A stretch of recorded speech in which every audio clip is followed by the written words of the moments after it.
দেশে ফিরতে লন্ডনের হিথ্রো বিমানবন্দরে তারেক রহমান কাল সংবর্ধনায় যোগদান শেষে মাকে দেখতে যাবেন এভার কেয়ারে। লোকারণ্য রাজধানীর ৩০০ ফিট এলাকা উৎসব মুখর সভাস্থল। স্মরণকালের সেরা আয়োজনের প্রস্তুতি নিচ্ছে বিএনপি, জানালেন নেতারা। তারেক রহমানের নিরাপত্তা নিয়ে বিএনপির সাথে সার্বক্ষণিক যোগাযোগ রাখছে সরকার, জানালেন প্রেস সচিব। আওয়ামী লীগের নির্বাচনে অংশ নেয়ার কোনো সুযোগ নেই। এলজেপি ছেড়ে বিএনপিতে রদওয়ান, মান্না, সাইফুল, সাকি ও নূর সহ 9টি আসনে ছাড়। এসব আসনে দলের কেউ প্রার্থী হলে ব্যবস্থা নেয়ার হুঁশিয়ারি মির্জা ফখরুল। তারেক রহমানের সংবর্ধনায় আচরণবিধি লঙ্ঘনের অভিযোগ নিয়ে ইসিতে জামাত। ভারতের সহযোগিতায় নির্বাচন বানচালে ষড়যন্ত্র করছে আওয়ামী লীগ, অভিযোগ এনসিপি। দেখছিলেন ক্রাউন সিমেন্ট সংবাদ শিরোনাম। 17 বছর পর কাল বৃহস্পতিবার দেশে আসছেন বিএনপির ভারপ্রাপ্ত চেয়ারম্যান তারেক রহমান। এরই মধ্যে তিনি লন্ডনের হিথ্রো বিমানবন্দরে অবস্থান করছেন। বাংলাদেশ সময় রাত 12টায় বাংলাদেশ বিমানের একটি ফ্লাইটে ঢাকার উদ্দেশ্যে রওনা দেবেন তারেক রহমান। তার সঙ্গে আছেন সহধর্মিনী ডাক্তার জোবাইদা রহমান এবং কন্যা জায়মা রহমান। দীর্ঘ 17 বছর পর কাল বৃহস্পতিবার দুপুর 12টা নাগাদ দেশে ফিরবেন তারেক রহমান। দেশে ফিরে প্রথম 3 দিন বিভিন্ন কর্মসূচিতে অংশ নেবেন তিনি। বিমানবন্দরে দলের সিনিয়র নেতারা তারেক রহমানকে স্বাগত জানাবেন। এরপর রাজধানী 300 ফিটে সংবর্ধনায় যাবেন বিএনপির ভারপ্রাপ্ত চেয়ারম্যান তারেক রহমান।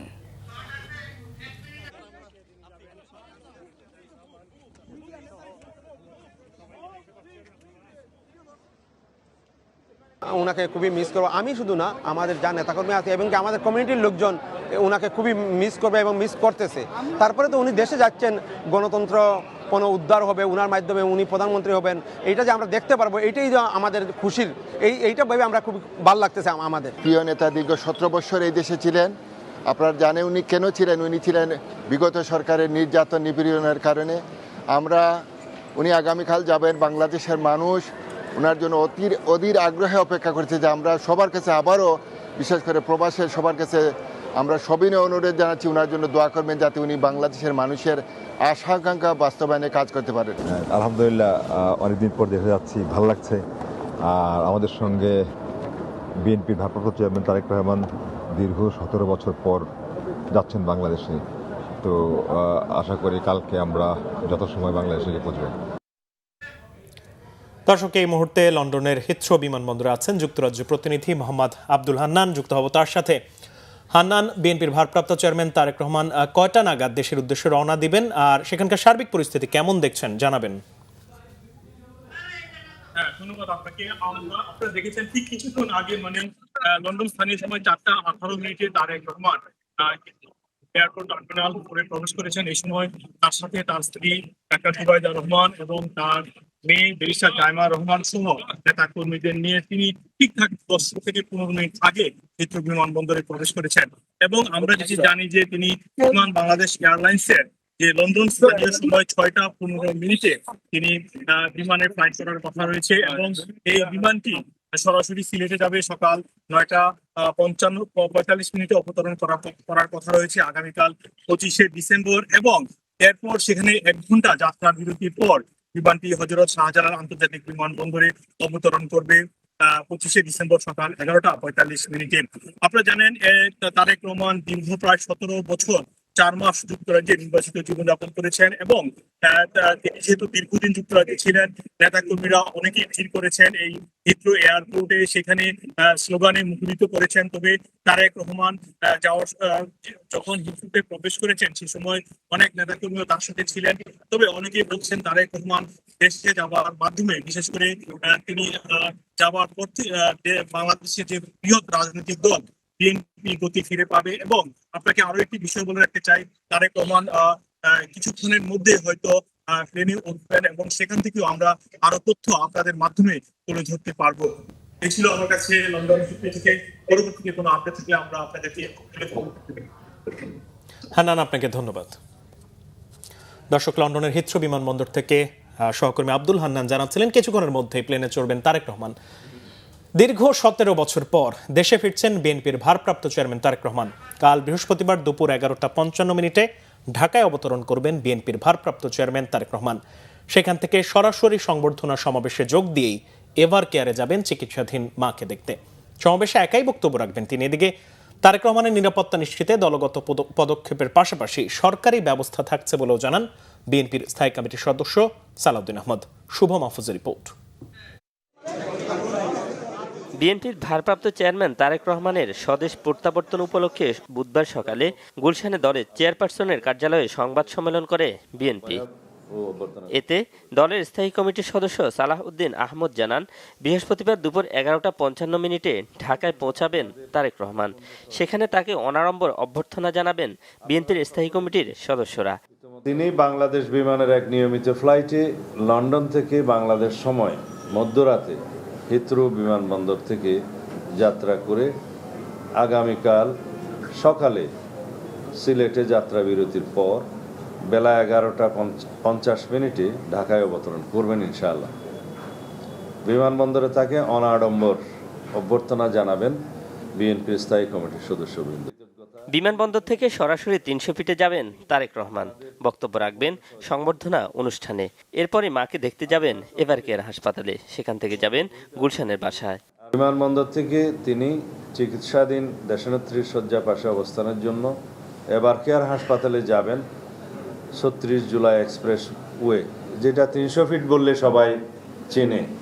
300 ফিট সড়কে অ্যাক্সেস রোড হয়ে যাবেন। প্রতিমধ্যে তিনি অত্যন্ত সংক্ষিপ্ত অনুষ্ঠানে দেশবাসীর প্রতি ধন্যবাদ ও কৃতজ্ঞতা জ্ঞাপন করবেন এবং মহান আল্লাহর দরবারে শুকরিয়া আদায় করবেন। এ সময় তারেক রহমানের আগামী কয়েকদিনের কর্মসূচির কথাও জানান সালাউদ্দিন আহমদ। শুক্রবার বাদ জুম্মা তিনি বাসভবন থেকে রওনা হয়ে প্রথমে শহীদ জিয়ার মাজার জিয়ারত করবেন এবং সেখান থেকে জাতীয় স্মৃতিসৌধে তিনি শ্রদ্ধা জ্ঞাপন করতে যাবেন। এটা 26 তারিখ। 27 তারিখে তিনি এনআইডি কার্ড এবং ভোটার হওয়ার সমস্ত কাজগুলো সেদিন করবেন। এরপরে শহীদ উসমান হাদির কবর জিয়ারত করবেন এবং যাওয়ার পথে তিনি পঙ্গু হাসপাতালে জুলাই অভ্যুত্থানের যে কর্মসূচি, পঙ্গু হাসপাতালে যাওয়া, তাদেরকে দেখতে যাওয়া, সেটা। এদিকে জনদুর্ভোগ এড়াতে ও নেতাকর্মীদের শৃঙ্খলাবদ্ধ রাখতে নানা উদ্যোগ নেওয়ার কথা জানান বিএনপির সিনিয়র যুগ্ম মহাসচিব রুহুল কবির রিজভী। স্বেচ্ছাকর্মী আছে এবং তারা মানে যেখানেই লোকজন আমাদের দাঁড়াবে, জেলা থেকে লোকজন আসবে, তৃণমূল থেকে আসবে, তাদেরকে সুশৃঙ্খল রাখার জন্য তারা ব্যবস্থা নেবে, তাদেরকে সেইভাবে ইনস্ট্রাকশন দেওয়া আছে। দলের পক্ষ থেকে তারেক রহমানের নিরাপত্তার বিষয়টি গুরুত্ব দেওয়ার কথা জানান নিরাপত্তা প্রধান AKM শামসুল ইসলাম। সব গভর্নমেন্টাল অর্গানাইজেশন আমাদের দলীয় যে শক্তি আছে সেটাকে ইন্টিগ্রেট করে আমরা আশা করছি আমাদের জানা মতে যতটুকু নিরাপত্তা থ্রেট আছে তার চেয়ে অনেক শক্তিশালী নিরাপত্তা ব্যবস্থা আমরা সৃষ্টি করতে পারি। এদিকে সিলেট বিমানবন্দরে তারেক রহমানের যাত্রা বিরতিকে কেন্দ্র করে সেখানে অহেতুক ভিড় না করার অনুরোধ জানিয়েছেন বিএনপির সিনিয়র যুগ্ম মহাসচিব রুহুল কবির রিজভী। কোনো নেতৃবৃন্দ কেউ অহেতুক বিমানবন্দরে ভিড় করবেন না। শুভ মাহফুজ, বাংলা ভিশন, ঢাকা। তারেক রহমানের সংবর্ধনার সভাস্থল 300 ফিট, এরই মধ্যে লোকে লোকারণ্য। সারা দেশ থেকে আসে নেতাকর্মী আর সাধারণ মানুষ দিনভরই আসতে থাকেন সংবর্ধনা স্থলে। কাল দেশে ফেরার পর তাকে সংবর্ধনা দেবে বিএনপি। মঞ্চ পুরোপুরি প্রস্তুত। কঠোর নিরাপত্তার শৃঙ্খলার মধ্যে এই অনুষ্ঠান করতে চায় বিএনপি। দলের দায়িত্বশীল নেতারা মঞ্চ এবং অনুষ্ঠান স্থল পরিদর্শন করেছেন। নির্ধারিত ব্যক্তি ছাড়া আর কারোই মঞ্চে ওঠার সুযোগ থাকছে না। মানুষের যাতে দুর্ভোগ না হয় সেজন্য কঠোর নির্দেশনা দেওয়া হয়েছে অনুষ্ঠানে আসা নেতাকর্মীদের। বিএনপির কেন্দ্রীয় নেতারা জানান, দীর্ঘ 17 বছর পর তারেক রহমান দেশে ফিরছেন, তাই দলের সবাই একই সঙ্গে উৎসব মুখর এবং আবেগ আপ্লুত। তবে পুরো আয়োজন সুচারুরূপে শেষ করতে সতর্ক দৃষ্টি রয়েছে তাদের। দর্শক, এই মুহূর্তে রাজধানীর 300 ফিটে আছেন আমাদের সহকর্মী সৈকত সাদিক। সরাসরি যুক্ত হচ্ছে তার সঙ্গে। সৈকত, সংবর্ধনা স্থলের এখনকার পরিবেশ সম্পর্কে আমাদের জানাবেন। তাছাড়া নেতাকর্মীদের উপস্থিতি কেমন দেখতে পাচ্ছেন আপনি সেখানে? এবং যত রাত বাড়ছে সারা দেশ থেকে কিন্তু নেতাকর্মীরা এই মঞ্চের সামনে এসে তারা স্লোগান 300 ফিট এলাকায় যে মঞ্চটি তৈরি করা হয়েছে সেখানে কিন্তু তিনি ভাষণ দেবেন।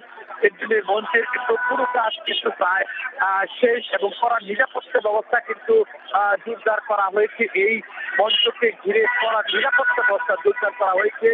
আইন শৃঙ্খলা বাহিনীর সদস্যরা মোতায়েন রয়েছে নিরাপত্তা বাহিনী বলা চলছে নিরাপত্তার চাদরেই ঢাকা রয়েছে। কিন্তু তারপরেও শীতকে উপেক্ষা করে সারা বাংলাদেশ থেকে বিএনপির হাজার হাজার নেতা কর্মীরা কিন্তু এই মঞ্চের সামনে 300 ফিটের যে মূল সড়ক সেখানে অবস্থান করছেন এবং অনেক তারপরেও কিন্তু সেটা তারা উপেক্ষা করেই তারা স্লোগানে এই এবং তারা বলছে লোকের সব মিলে কিন্তু আগামী অনুষ্ঠান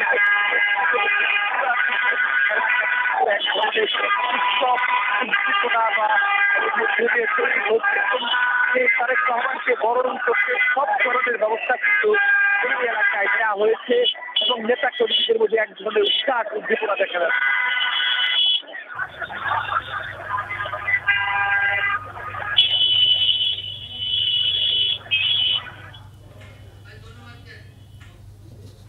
সাদিক, আপনাকে অসংখ্য ধন্যবাদ। রাজধানীর 300 ফিট সড়কে তারেক রহমানের অভ্যর্থনা মঞ্চ ঘিরে বিএনপি নেতাকর্মীদের ভিড়। প্রিয় নেতা স্বদেশ প্রত্যাবর্তনকে ঘিরে উৎসব মুখর সভাস্থল। তারেক রহমানকে নিরাপত্তা দেবে জনগণ। স্মরণকালের সেরা গণজমায়েতের প্রস্তুতি নিচ্ছে বিএনপি, জানালেন দলের স্থায়ী কমিটির সদস্য মির্জা আব্বাস। রিপোর্ট করছেন নাবিল জাহাঙ্গীর। বিএনপির ভারপ্রাপ্ত চেয়ারম্যান তারেক রহমানকে সংবর্ধনা জানাতে প্রস্তুতির অংশ হিসেবে রাজধানীর 300 ফিট সড়কে অভ্যর্থনা মঞ্চ তৈরির কাজ শেষ। এখানেই সংক্ষিপ্ত সমাবেশে বক্তব্য রাখবেন বিএনপির আগামী দিনের কাণ্ডারি। এরই মধ্যে সভাস্থলে এসে জড়ো হয়েছেন উৎফুল্ল দলীয় নেতাকর্মীরা। দলীয় পতাকা, ব্যানার, ফেস্টুন আর স্লোগানে উৎসব মুখর হয়ে উঠেছে অভ্যর্থনা স্থল। ৬৮,০০০ গ্রামের মানুষ অপেক্ষা আছেন প্রিয় নেতাকে বরণ করার জন্য। আমরা সবাই অপেক্ষা আছি তারেক রহমানকে বরণ করার জন্য, একবার দেখার জন্য। দীর্ঘ 17 বছর আমরা যার প্রতীক্ষায় ছিলাম, আমাদের প্রিয় নেতা তারেক রহমান, আমরা প্রিয় নেতাকে বরণ করতে এই ঢাকায় এসে উপস্থিত হয়েছি। এখনই চলে আসছেন হাজার হাজার নেতাকর্মী, বিকাল হইতে আরও করবে সমাগম, দেখবেন রাতের সকালে তো জনসমুদ্রে পরিণত হবে। শেষ হতে চলেছে 17 বছরের দীর্ঘ অপেক্ষা। নেতাকর্মীদের মাঝে ফিরছেন প্রিয় নেতা তারেক রহমানের স্বদেশ প্রত্যাবর্তন ঘিরে তাই ভক্ত সমর্থকদের বাড়তি উচ্ছ্বাস। আগামী দিনে এই বাংলাদেশের যে স্বপ্ন, এই স্বপ্নটা আমাদের ভারপ্রাপ্ত চেয়ারম্যান জনাব তারেক রহমান পূরণ করবেন। আমরা চাই আমাদের নেতা শহীদ রাষ্ট্রপতি জিয়াউর রহমানের অনুসরণ করে আমাদের বাংলাদেশকে সুসংগঠিত করবেন। আমাদের স্বপ্ন, সেই শহীদ জিয়াউর রহমানের স্বপ্ন বাস্তবায়নের জন্য 31 দফা কর্মসূচি দিয়েছেন দেশনায়ক তারেক রহমান। তারেক রহমানের ঐতিহাসিক স্বদেশ প্রত্যাবর্তন এটি যুগান্তকারী সিদ্ধান্ত। সারা বাংলাদেশের কোটি কোটি জনতা ওনার নিরাপত্তা বেষ্টনী দিয়ে রাখছে। অভ্যর্থনার প্রস্তুতি ঘুরে দেখেন বিএনপির স্থায়ী কমিটির সদস্য মির্জা আব্বাস। স্মরণকালের সেরা জনসমাগম ঘটবে এমনটাই প্রত্যাশা বিএনপির। তারেক রহমান একজন জনপ্রিয় নেতা, তার সিকিউরিটি প্রবলেম থাকার কথা না, তারপরও দেশে অনেক সমস্যা হচ্ছে, সে কারণে আমাদের কিছু সিকিউরিটি মেজার নিতে হচ্ছে এবং সেটা আমরা নেব। সবার হাতে ফ্ল্যাগ, সবার হাতে খাওয়া, সবার হাতে ব্যাগ।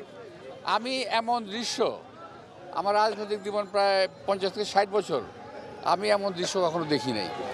অভ্যর্থনা জানাতে আসা নেতাকর্মীদের জন্য রাস্তা জুড়ে বসানো হয়েছে এলইডি মনিটর।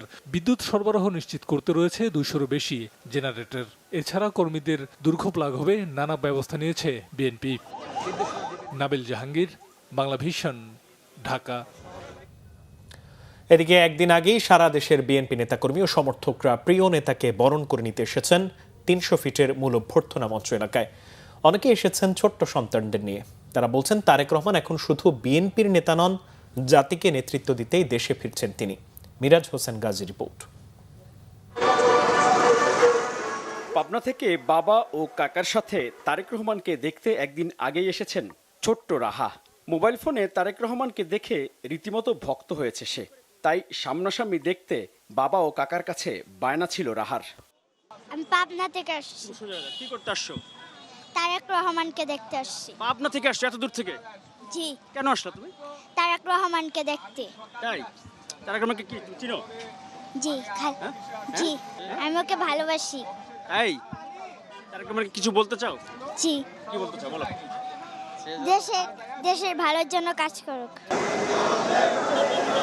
বাবা বিএনপি করেন, অন্য অনেক নেতাকর্মীর মতো তিনিও হয়রানি ও মামলার শিকার হয়েছেন, কিন্তু তারেক রহমানের চেয়ে বেশি আত্মত্যাগ কেউ তো করেনি। এজন্য সামনাসামনি সম্মান জানাতে ছোট্ট মেয়েকেও সাথে এনেছেন তিনি। আসছি আমিও আগেও তারেক রহমানের দেখছি, কিন্তু আমার মাইয়া তো আর এই সময় দেখে নাই। দীর্ঘ 17 বছর পরে দেশে আসতেছে। ওনার উপরও অনেক জুলুম নির্যাতন হয়েছে। ওনার মা অসুস্থ, উনি দেশে আইতে পারছে না শত চেষ্টার পরেও। তারেক রহমানকে স্বাগত জানাতে কক্সবাজার থেকে এসেছেন মহিলা দলের নেতাকর্মীরা। তারা বলেন, বেগম খালেদা জিয়া ও তারেক রহমানের পরিকল্পনায় নারীরা সব সময় অগ্রাধিকার পাচ্ছে। এজন্য প্রিয় নেতাকে স্বাগত জানাতে আগেভাগেই ঢাকার অভ্যর্থনা মঞ্চ এলাকায় তারা। তারেক রহমান একটা সিংহ পুরুষ বাংলাদেশের, মানে কি একটা গর্ব আমাদের। কক্সবাজার জেলা থেকে আমরা খুব আনন্দ নিয়ে আসছি, শুধু আমাদের নেতাকে, আমাদের প্রিয় নেতাকে এক নজর দেখার জন্য। উনি নারীদেরকে প্রচুর পরিমাণ গুরুত্ব দিছে এবং নারীদের যেই মানে একটা অবমূল্য মানে বর্তমানে করা হচ্ছে তাকে উনি প্রতিকার করবে বলে আমাদেরকে প্রতিশ্রুতি দিয়েছে। দিনভরই এভাবে দলে দলে ও বিচ্ছিন্নভাবে 300 ফিটের অভ্যর্থনা মঞ্চ এলাকায় আসছেন সারা দেশের বিএনপি নেতাকর্মী ও সমর্থকরা।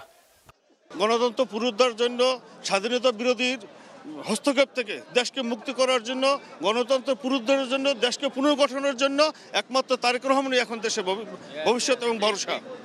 এতদিন যে স্বৈরাচারী ছিল তার কারণে তো এরকম সুযোগ হয় নাই, তো আমরাও তো এরকম সুযোগ পাই নাই। একটা কথা বলবো সেরকম সুযোগ আমরা কখনোই পাই নাই।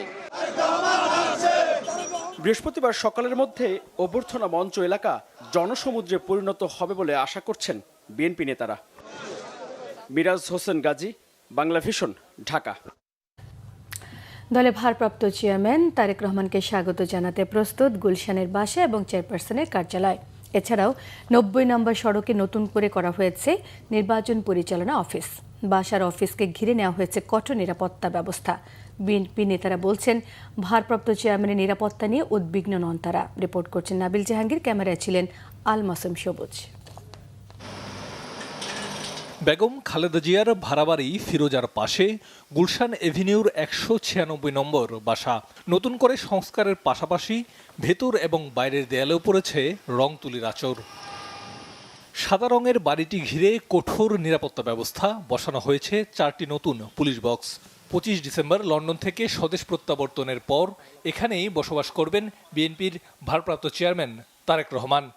গুলশানের এই বাড়িটি হতে চলেছে বর্তমান বাংলাদেশের অত্যন্ত গুরুত্বপূর্ণ একজন রাজনীতিবিদ তারেক রহমানের ঠিকানা।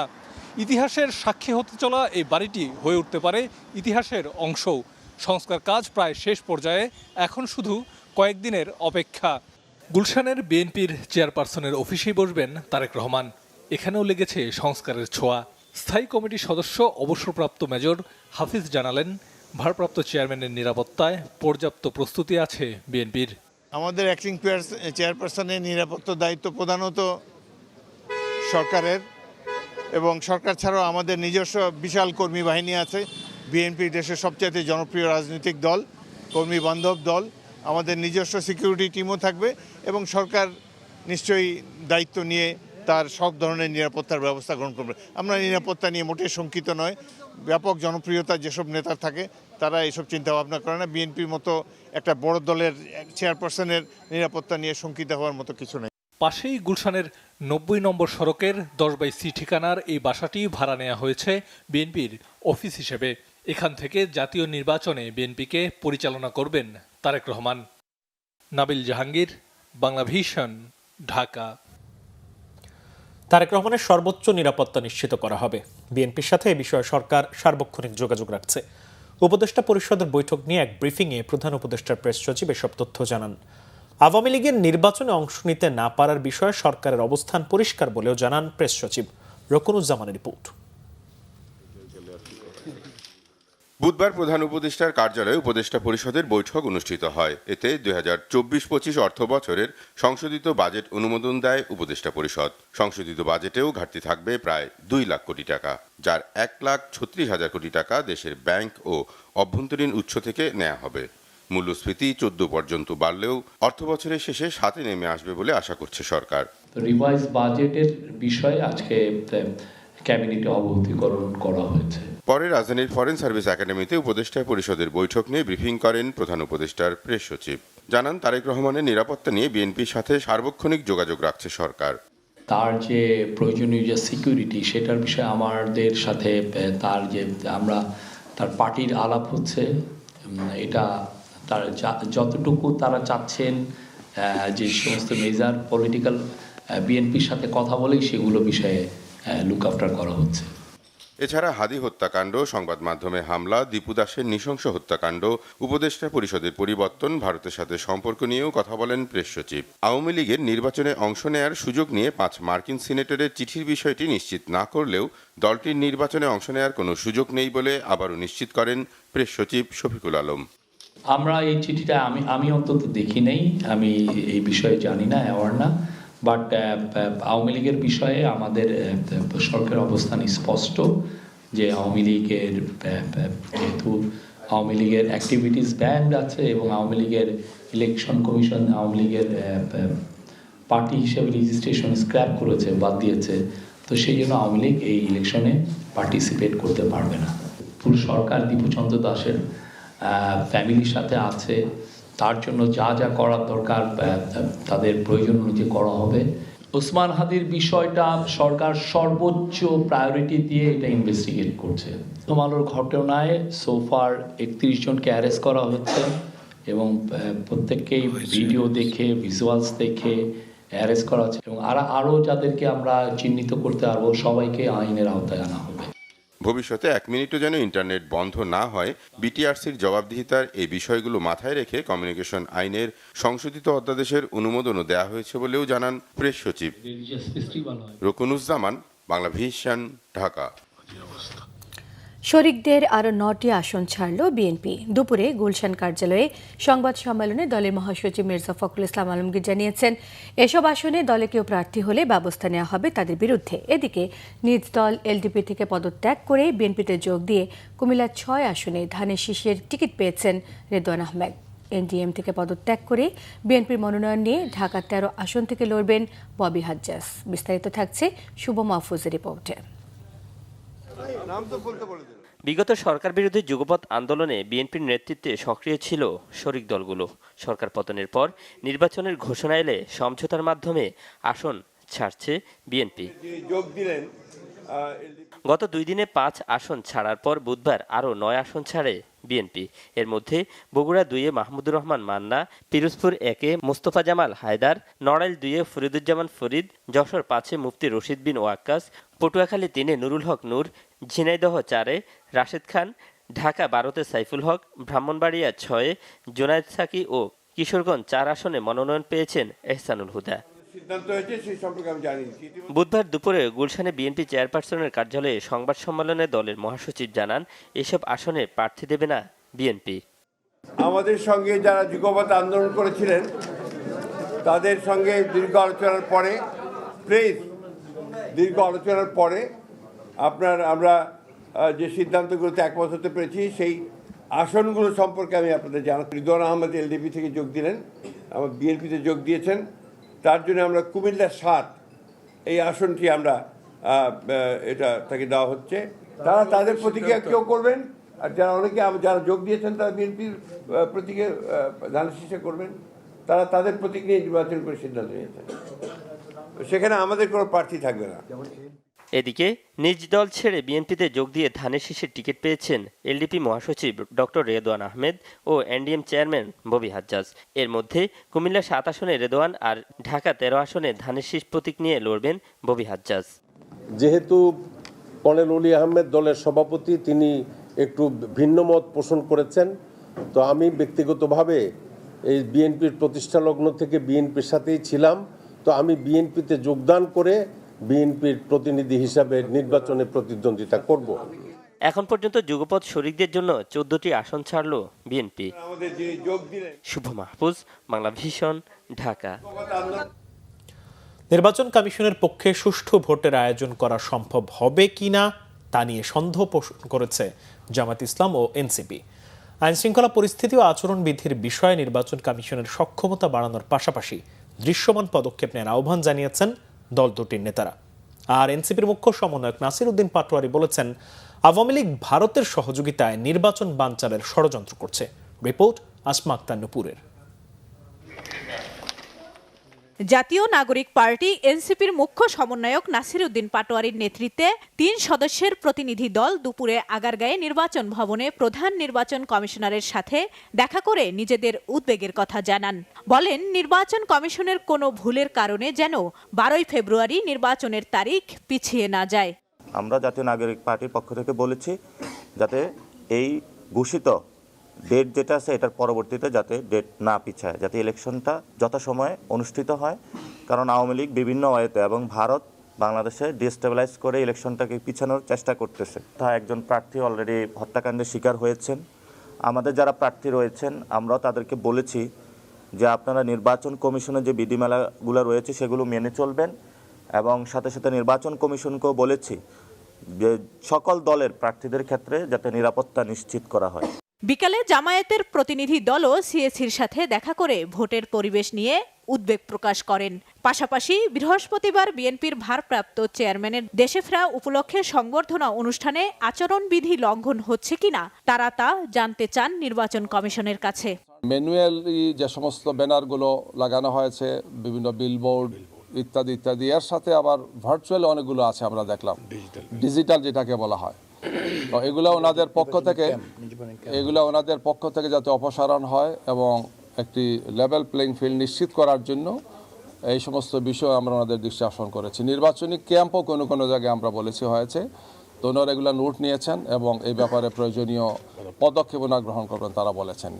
ইসি সচিব আক্তার আহমেদ জানান, তারেক রহমানের সংবর্ধনা অনুষ্ঠানে আচরণবিধি লঙ্ঘন হচ্ছে কিনা তা দেখার দায়িত্ব সংশ্লিষ্ট রিটার্নিং কর্মকর্তার। সংবর্ধনা হবে, রিটার্নিং কর্মকর্তার কাছে অনুমতি নিয়েছেন, রিটার্নিং কর্মকর্তা অনুমতি দিয়েছে আমরা জানি স্যার। তারপরে স্যার ওখানে কোনো আচরণবিধি লঙ্ঘন হবে কিনা সেইগুলো আপনারা দেখভাল করবেন কিনা সেটা রিটার্নিং অফিসার দেখবেন। আমরা ওয়াকেবল না এটা কেউ বলতেই পারেন, আবার বলতে পারেন যে আপনাদের দিক থেকে তৎপরতা আর একটু ভালো হওয়া উচিত, সেটাও বলতে পারেন। এখন কে কোন ভাষায় ব্যবহার করেছেন এটা নিয়ে তর্কে না যেয়ে বরং আমরা সবাই আচরণবিধি মেনে চলবো, এটাই আমাদের উদ্দেশ্য হওয়া উচিত। প্রবাসী ভোটারদের পোস্টাল ভোট বিডি অ্যাপে নিবন্ধনের সময়সীমা 31 ডিসেম্বর পর্যন্ত বাড়ানো হয়েছে বলেও জানান ইসি সচিব। আসমা আক্তার নূপুর, বাংলা ভিশন, ঢাকা। আপিল বিভাগের বিচারপতি জুবাইর রহমান চৌধুরীকে বাংলাদেশের প্রধান বিচারপতি নিয়োগ দিয়ে প্রজ্ঞাপন জারি করেছে সরকার। বুধবার প্রজ্ঞাপন জারি করা হয়েছে। জুবাইর রহমান চৌধুরী 1985 সালে জজ কোর্টে এবং 1987 সালের সুপ্রিম কোর্টের হাইকোর্ট বিভাগে আইনজীবী হিসেবে তালিকাভুক্ত হন। 2003 সালের 27 আগস্ট জুবাইর রহমান চৌধুরী অতিরিক্ত বিচারক হিসেবে হাইকোর্ট বিভাগে নিয়োগ পান। 2 বছর পর হাইকোর্ট বিভাগে তার নিয়োগ স্থায়ী হয়। 2024 সালের 12 আগস্ট রাষ্ট্রপতি মোহাম্মদ শাহাবুদ্দিন তাকে আপিল বিভাগের বিচারপতি হিসেবে নিয়োগ দেন। তিনি ঢাকা বিশ্ববিদ্যালয় থেকে এলএলবি অনার্স এবং এলএলএম ডিগ্রি নেয়ার পর যুক্তরাজ্যে আন্তর্জাতিক আইনের উপর আরেকটি মাস্টার্স করেছেন। আগামী 28 ডিসেম্বর বঙ্গভবনে নতুন প্রধান বিচারপতি শপথ গ্রহণের কথা রয়েছে। 27 ডিসেম্বর অবসরে যাচ্ছেন দেশের 25তম প্রধান বিচারপতি ডক্টর সৈয়দ রেফাত আহমেদ।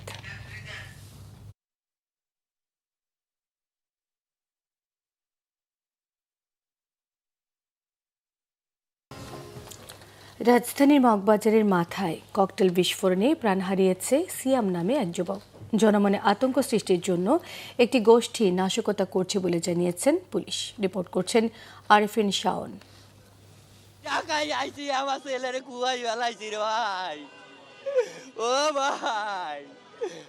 সিয়ামের বাবা মা, সন্তানের হারানোর আহাজারি দুজনের, 2 সন্তান সহ 4 জনের ছোট পরিবার। ঢাকা একটি দোকানের কর্মচারী ছিলেন সিয়াম। সন্ধ্যায় মগবাজার জাতীয় চার্চ পরিষদের সামনে দোকানে চা খেতে আসেন তিনি। আচমকা একটি ককটেল এসে পড়ে তার উপর। ঘটনাস্থলেই প্রাণ হারান তিনি। বিকট শব্দ পেয়ে ছুটে আসেন সাধারণ মানুষ। এ ঘটনায় আতঙ্কিত তারা।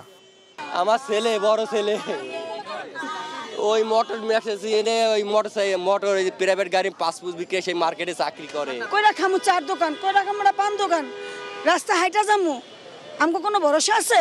বিকট শব্দ হইছে, শব্দ হওয়ার পরে শুনলাম যে ওইখানে একটা ছেলে নাকি ওই বিল্ডিং এ সে চাকরি করে, জাহিদ কার। হ্যাঁ, এই ঠিকানা দিচ্ছেন আপনারা? হ্যাঁ, ওই মারা গেছে, মগজ বাইরে গেছে বলে। যদি ক্যান্টনমেন্ট এরিয়াতে ফ্লাইওভারে যদি ব্লক করা থাকে তাহলে এই ফ্লাইওভারে কেন ব্লক করা না? পুলিশ কর্মকর্তারা জানায়, ফ্লাইওভার থেকে ছোড়া ককটেলে প্রাণ হারান সিয়াম। মাথায় পড়ার কারণে মাথায় বাস্ট হয়েছে। এই মাথায় বাস্ট হওয়ার কারণে ইম্প্যাক্টটা বেশি হয়েছে এবং মাথায় বড় ধরনের আঘাত, যেটা প্রায় 2 ভাগের মতো অবস্থা হয়ে গেছে। জনমনে আতঙ্ক তৈরি করার জন্য এই কাজটা করা হয়েছে। তারপর আমরা ফুল ইনভেস্টিগেশন না হলে তো আসলে কিছু বলতে পারবো না। ঘটনার পর সেনাবাহিনীর তত্ত্বাবধানে ঢাকা মেডিকেল কলেজে নিয়ে যাওয়া হয় নিহত সিয়ামের মরদেহ। আরেফিন শাওন, বাংলা ভিশন, ঢাকা। স্বাস্থ্য উপদেষ্টা নূরজাহান বেগম জানিয়েছেন, গড় আয়ু বেড়ে যাওয়ায় দেশে প্রবীণ মানুষের সংখ্যা দিন দিন বাড়ছে। দেশে এখন 60 বছরের বেশি বয়সী মানুষের সংখ্যা 2.5 কোটির ওপরে, যা মোট জনসংখ্যার প্রায় 10% বলে জানিয়েছেন তিনি। বিকেলে সচিবালয়ে প্রবীণদের স্বাস্থ্যের চ্যালেঞ্জ মোকাবিলায় করণীয় নিয়ে মতবিনিময় সভায় এসব তথ্য জানিয়েছেন তিনি। স্বাস্থ্য উপদেষ্টা জানান, সুবিধা বঞ্চিত প্রবীণদের স্বাস্থ্যসেবায় সরকার বেশ কিছু পদক্ষেপ নিয়েছে। বয়স বৃদ্ধির সাথে সাথে তাদের শারীরিক ও মানসিক স্বাস্থ্য ঝুঁকি মোকাবিলায় সবাইকে সামাজিকভাবে এগিয়ে আসতে হবে। স্বাস্থ্য মন্ত্রণালয় সম্পর্কিত প্রধান উপদেষ্টার বিশেষ সহকারী অধ্যাপক ডাক্তার সাইদুর রহমান বলেন, জনসংখ্যার অনুপাতে প্রবীণদের সংখ্যা বাংলাদেশে অন্য দেশের তুলনায় কম।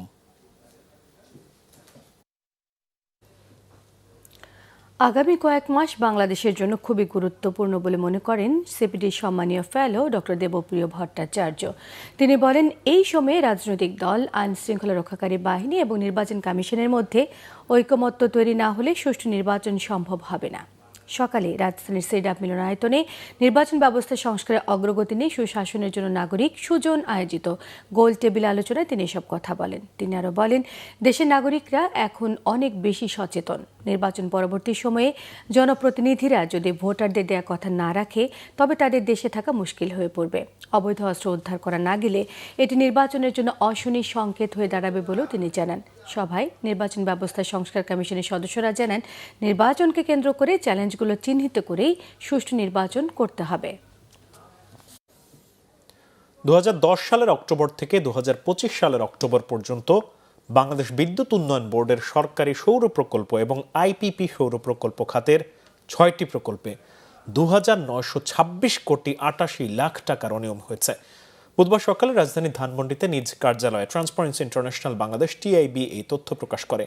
টিআইবির গবেষণা প্রতিবেদনে বলা হয়েছে, ক্ষেত্র বিশেষে সরকারি প্রকল্প সরকারি জমিতে স্থাপিত হলেও প্রতি মেগাওয়াট ইউনিট স্থাপনে ব্যয় 14 কোটি 8 লাখ টাকা দেখানো হয়েছে, যা দেশের অন্যান্য সৌর প্রকল্পের তুলনায় উল্লেখযোগ্যভাবে ব্যয়বহুল।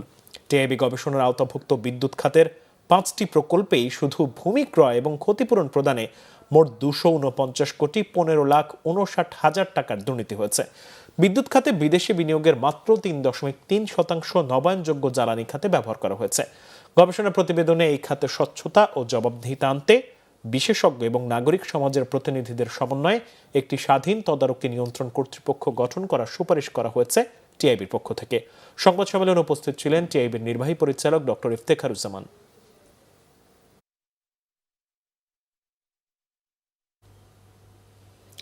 আরও কিছু খবর নিয়ে এখন থাকছে ডেস্ক রিপোর্ট।